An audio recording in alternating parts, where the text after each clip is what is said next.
Cette chaîne existe grâce à votre soutien sur Utip et vos partages sur les réseaux sociaux. Tous les liens utiles sont dans la description, je compte sur vous. Salut à vous pauvres mortels et bienvenue sur Comics Rise, la chaîne qui lit à travers les pages de vos comics. Enfilez vos plus belles bottes car aujourd'hui je vous emmène à la rencontre de l'un de mes personnages préférés chez DC Comics, Swamp Thing.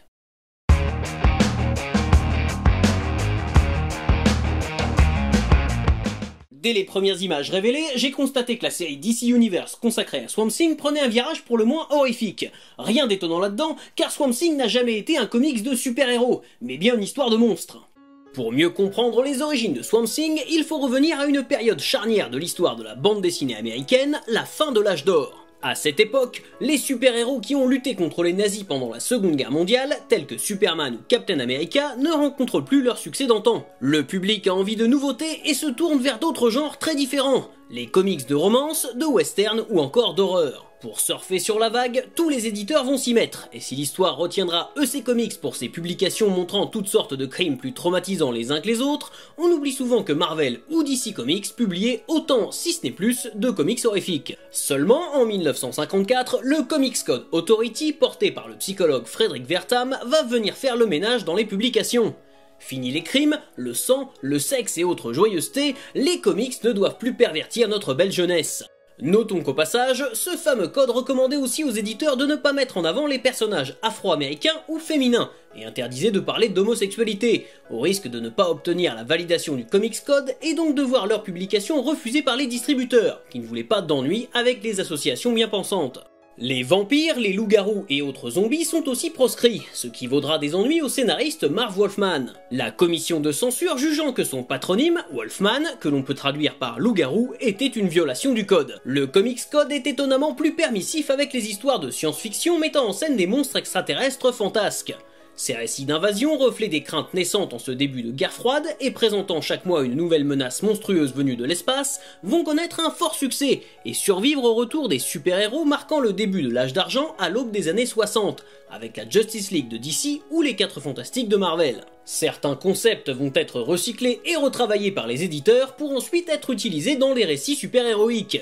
C'est notamment le cas de Groot chez Marvel, d'abord présenté comme une créature venue de la planète X pour détruire la Terre, et qui aura finalement la carrière qu'on lui connaît au sein des Gardiens de la Galaxie. L'approche des super-héros créés par Stan Lee, Jack Kirby ou Steve Ditko pendant l'âge d'argent est d'ailleurs largement inspirée par cette mode des comics de monstres. Nourris par la peur de l'atome et de l'inconnu, ils vont développer des personnages qui n'ont rien des super-héros classiques vus jusqu'alors. Ainsi, pris hors contexte, il n'y a aucun doute sur le fait que Ben Grimm, alias La Chose, ou bien que Hulk, ne sont pas des super-héros comparables à Superman, mais bien des monstres. On devait pas parler de Swamp Thing en fait ? Les années 70 marquent l'âge de bronze des comics et un certain relâchement de la part des censeurs. En 1971, le Comics Code Authority est mis à jour et lève une partie des interdictions visant les créatures surnaturelles. Les auteurs sont désormais autorisés à utiliser des monstres issus de la littérature classique, tels que les vampires et les loups-garous, à condition que ceux-ci soient utilisés dans la tradition des romans fantastiques tels que Dracula ou Frankenstein.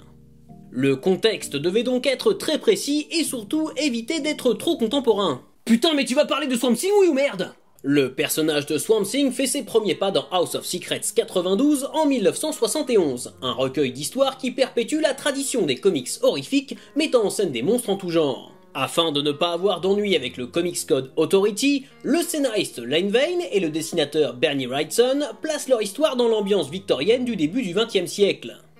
On y découvre Alex Olson, un scientifique vivant en Louisiane avec sa femme Linda. Son assistant Damian, jaloux de leur amour, décide de piéger Alex en faisant exploser son laboratoire et traîne ensuite son corps jusqu'au marais, espérant pouvoir conquérir le cœur de sa veuve éplorée.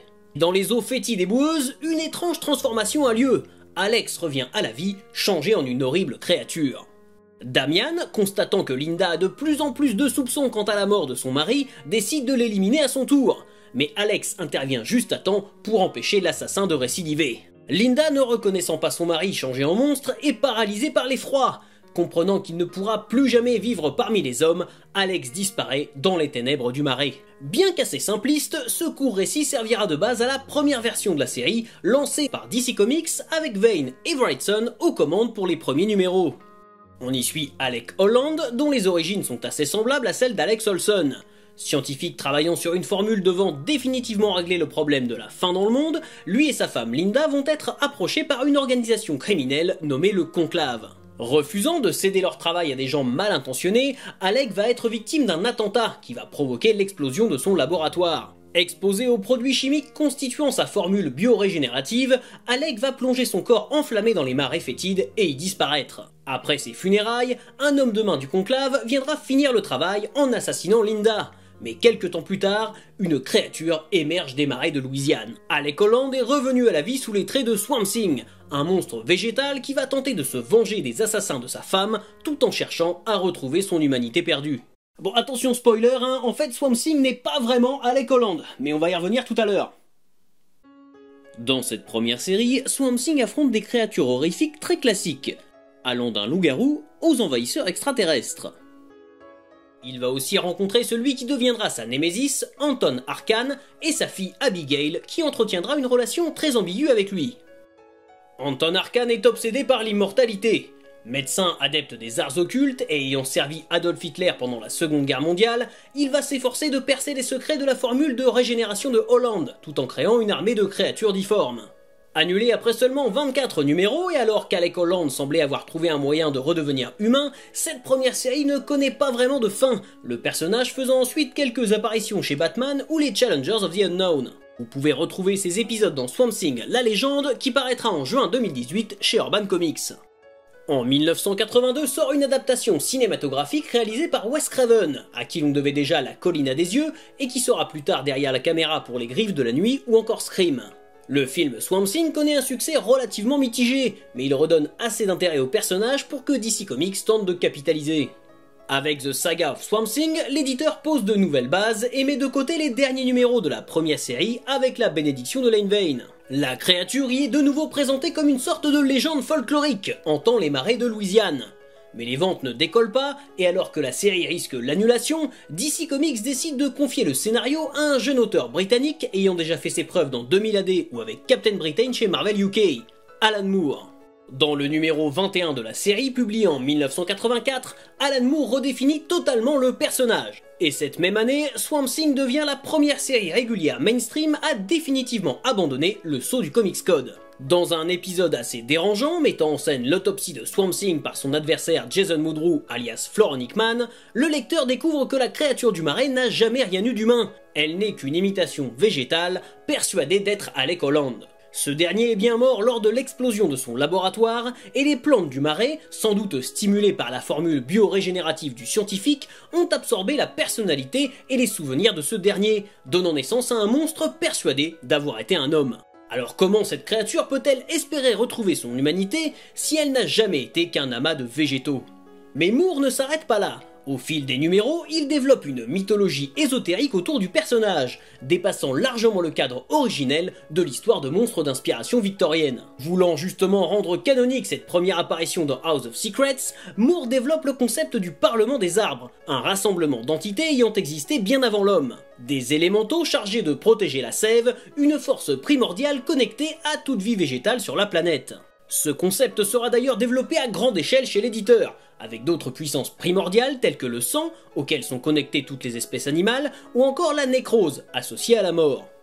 En incluant Swamp Thing dans cette chronologie tentaculaire, Moore offre au personnage un background digne de celui des autres grands héros de DC Comics, ce qui lui permettra de jouer par la suite un rôle important dans plusieurs crossovers en tant que protecteur de la nature. Moore introduira également le personnage de John Constantine, anti-héros irrévérencieux et maître des arts occultes, qui deviendra plus tard le héros de sa propre série, Hellblazer.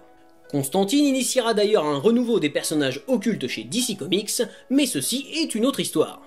La première intégrale reprenant les épisodes d'Alan Moore sur Swamp Thing est prévue pour juillet chez Urban Comics. Jetez-vous dessus, car c'est clairement l'une des meilleures séries des années 80 pour tous les amateurs d'horreur et de magie. Par la suite, plusieurs grands auteurs comme Rick Veitch, Grant Morrison ou Brian Kevogan vont reprendre la série, explorant les multiples facettes du héros, de sa relation avec Abigail Arcane ou de son statut de représentant de la sève. Comme je le disais précédemment, le héros endossera justement au fil du temps un rôle de protecteur de la nature, véhiculant de façon assez logique un message à tendance écologiste. Ce rôle sera particulièrement exacerbé dans le crossover Brightest Day, mais également dans la série New 52 de Scott Snyder. Celle-ci, mise en image par le génial Yannick Paquette, est à lire en parallèle de la série Animal Man de Jeff Lemire, dont le héros est connecté au sang. On y retrouve également Anton Arcan, son adversaire de toujours, lié à la nécrose, et fasciné par la potentielle immortalité de la créature des marais, capable de se régénérer partout où il existe une infime forme de vie végétale. Cette saga est incontestablement l'une des meilleures du relunch de DC Comics, et vous ne serez pas déçus par sa lecture, je peux vous l'assurer. Je vous le disais, Swamp Thing est sûrement l'un de mes personnages préférés chez DC Comics, et c'est pas pour rien. Premièrement, comme je l'ai évoqué, ce n'est pas un super-héros au sens premier du terme, mais un monstre. Un monstre amoureux et en quête de son humanité. Une idée que l'on retrouve chez beaucoup de monstres classiques, comme la créature de Frankenstein, King Kong ou le Gilman de la créature du lac noir. Vous l'avez sûrement remarqué, il est aussi intimement lié à l'histoire de la bande dessinée américaine, fruit de ses tendances et de ses conflits avec le Comics Code Authority, né de ses restrictions pour mieux s'en affranchir. Et enfin, il est la synthèse même d'une idée, un concept cher à Alan Moore et notamment exploré dans V pour Vendetta. Si Swamp Thing n'est pas concrètement Alec Holland, il est la synthèse de sa passion et de sa volonté à poursuivre son combat au-delà de la mort, allant jusqu'à accomplir une répugnante transfiguration pour que ses idées lui survivent.